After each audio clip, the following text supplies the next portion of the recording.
Hi, everybody. It's Lynn McTaggart again. We're here to do a special intention experiment for all of the things that are going on in America. It's a time of violence, it's a time of anger, and it's a time that requires a lot of healing. Now, I'm sure everybody knows what's been going on with the whole issue with the wrongful death of George Floyd, who was a Black man in Minnesota and was essentially was using some fake ID. And as a result, when police caught up with him, instead of just apprehending him and carrying out what would be a reasonable application of the law, as you know, the policeman got him down on the ground, kneeled on his neck, refused to listen to him when he kept saying repeatedly, "I can't breathe," and then ultimately George died. And of course, that has set off riots, protests, outsized police response all around America. And we are here again. This has happened before. This is not the first time. In the 60s, riots broke out in Watts in California when a Black youth and his family were arrested on a trumped up charge, and that set off all kinds of riots, and the residents in Watts burned down some 1,000 businesses. And then back again in Watts, and of course that set off a whole bunch of things back in the 60s around the country in protest. And then in the 90s, same thing happened again when police were caught brutally beating up an African-American called Rodney King. And that again set off all kinds of riots with all kinds of outsized police response. In the first instance, in the 60s, the National Guard were brought in. It's 15,000 troops. And as you're seeing now, troops are out there, police are out there all around America. And we have, we have governmental authorities urging governors and mayors to fight back. So our intention today is to go at it a totally different way. Our intention is to restore peace, to allow those protests, to allow that response of outrage, of absolutely justified outrage, but also to intend to change things, to use this situation as a catalyst for change around America, to heal this ongoing wound of racial discrimination, this ongoing wound of guilt, of apartheid that carries on in America, so that we can go forward with more respect, tolerance, and love between the races. So because we're talking about Watts and we're talking about these kinds of violence and these kinds of riots, I thought it would be interesting to talk about the work of a guy called Orland Bishop and other people who have worked in situations where there's been discrimination and hatred between parties and a lot of violence between different races or different peoples or people of a different religious background. So one of the interesting experiments that I found is being carried out by a guy called Orland Bishop. And he's carrying out his experiment in what has been considered one of the most violent places in America, which is Watts in California. And what he does is he works with rival gang members and teaches them to communicate with each other. Now, most people would consider this to be an incredible fool's errand. But Orland has found a way to do this that is actually working. And what he does is he tells these young gang members who have come from very difficult circumstances, who have great wounds from, all of the things that have happened to them growing up, oftentimes broken and violent families themselves. And he has them tell their story, their unvarnished story to each other. He asks them to share deeply from the heart. Now, this flies in the face of every idea we have about protecting ourselves. We don't think that vulnerability is a way to connect with anybody.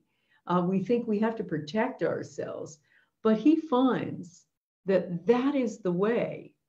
And he has found that when gang members talk about their own wounds, when they share deeply their own story, the other person's heart invariably leaps across the fence.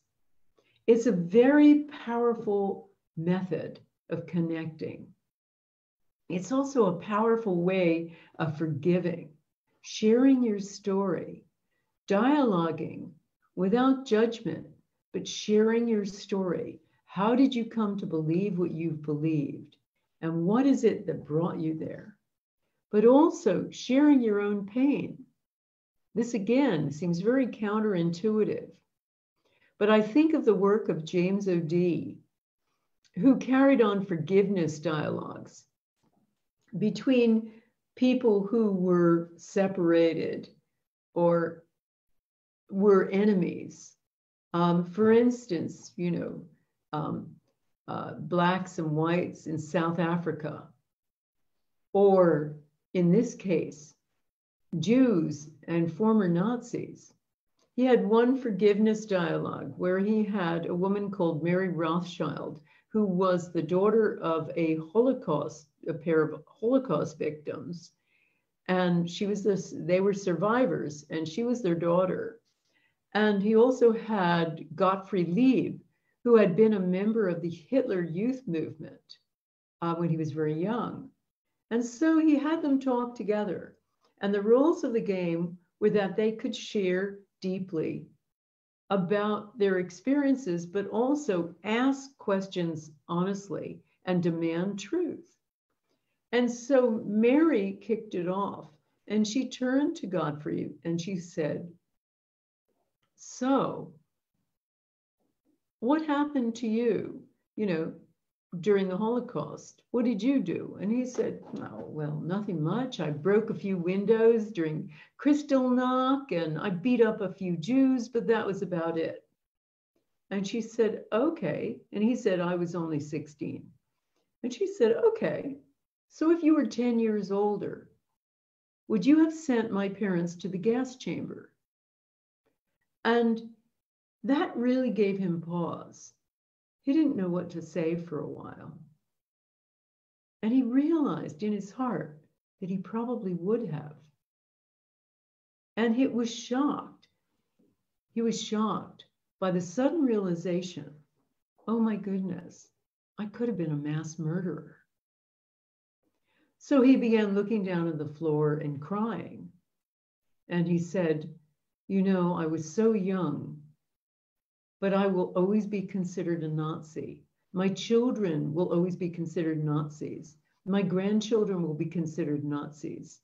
I am in the abyss of history. And so he begins to cry, and suddenly he's the victim, not Mary. And by sharing, something happens in her, some extraordinary realization, some connection, and she puts her hand out to him.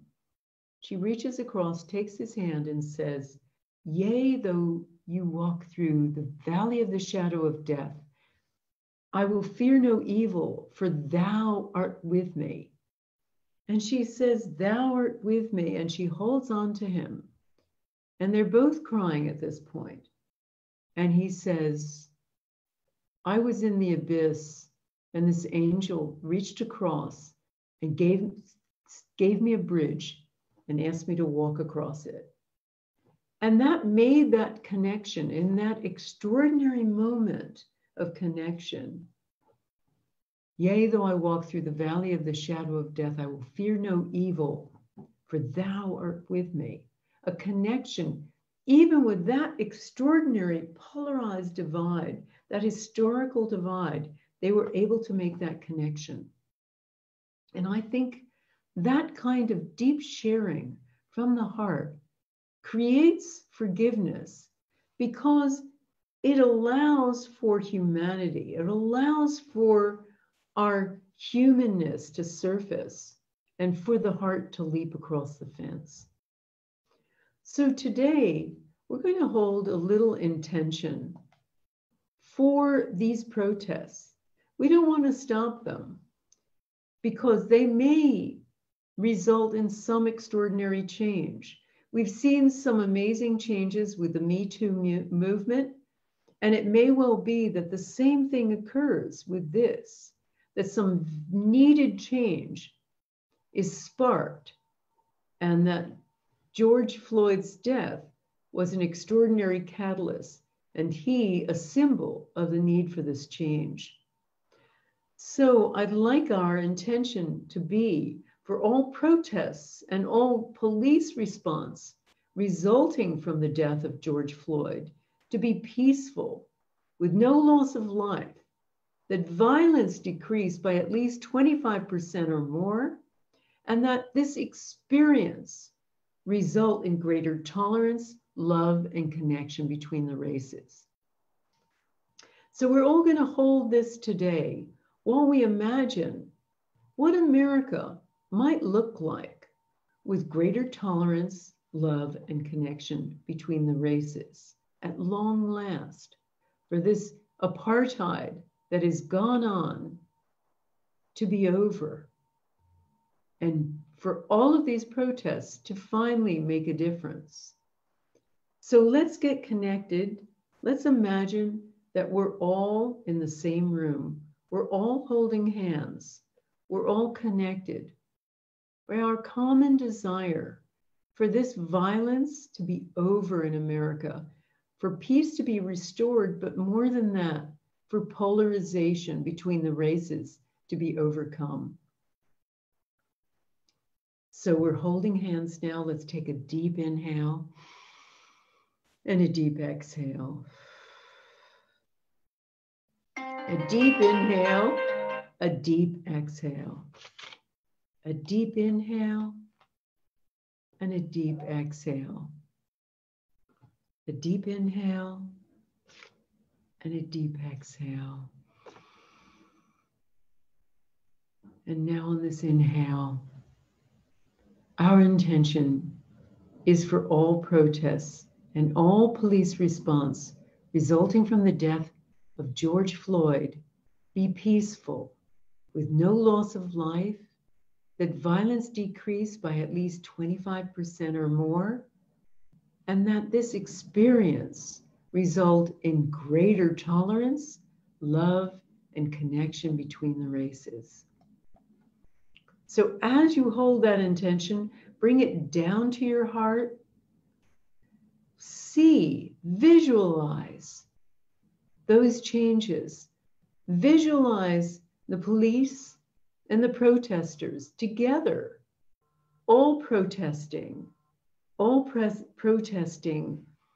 with one voice, them laying down their arms, the police laying down their arms, the protesters not burning anything down anymore. All of them together, holding hands and hoping and praying for violence to be overcome. All of them of one mind to end this kind of apartheid, end this hatred between the races, and have greater tolerance, love, and connection. So as you're imagining that with your five senses, imagine specific examples of that. Imagine specific instances of connection between African Americans and people of other races, white people and people of all other races in America. And hold that as you hold on to that intention. And we'll be holding it together.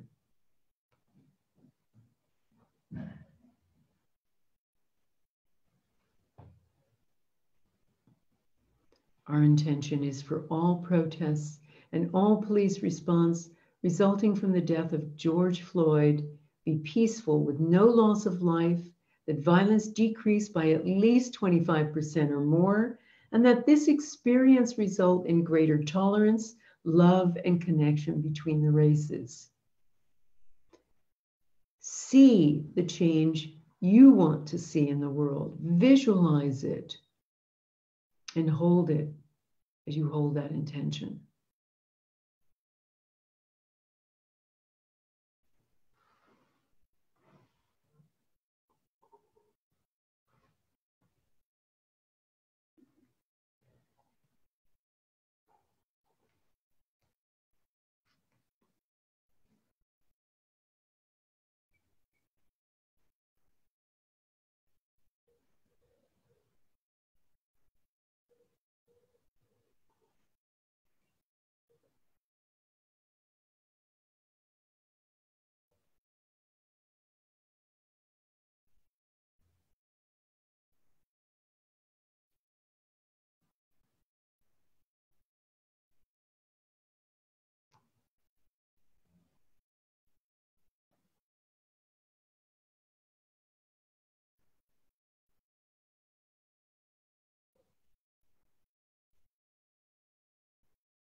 Keep holding that intention.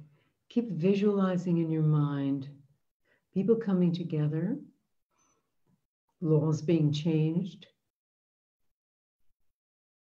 police being re-educated, African Americans being appreciated and not being treated in the automatic and brutal way that they've been treated by the police all across America.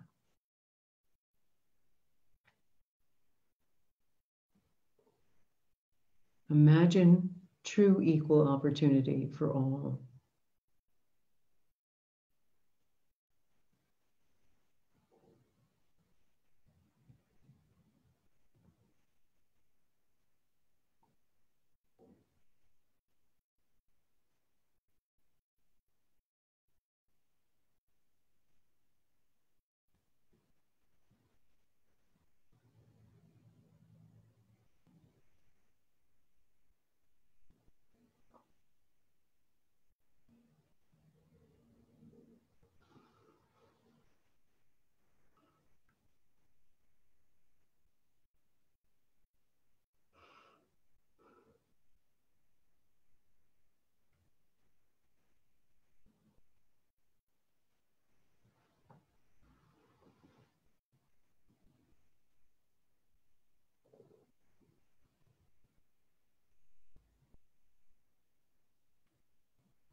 Keep holding that intention.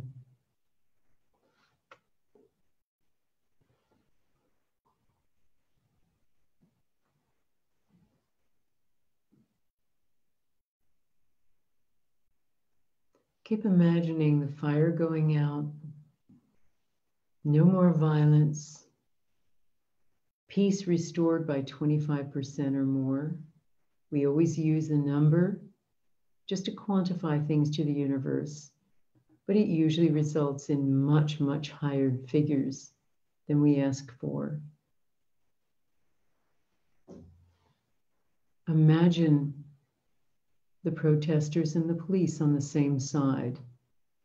Imagine this leading to many changes in much of the legislature, in many of the police forces, a massive re-education process, a weeding out of people who are still racist on the force, a re-education of those, a change, a fundamental sea change in the hearts of everyone in America, a desire to stop this polarization, to come together. Imagine that. Hold on to that. Keep visualizing. Tell me later what you see, what you've seen during this intention, this meditation.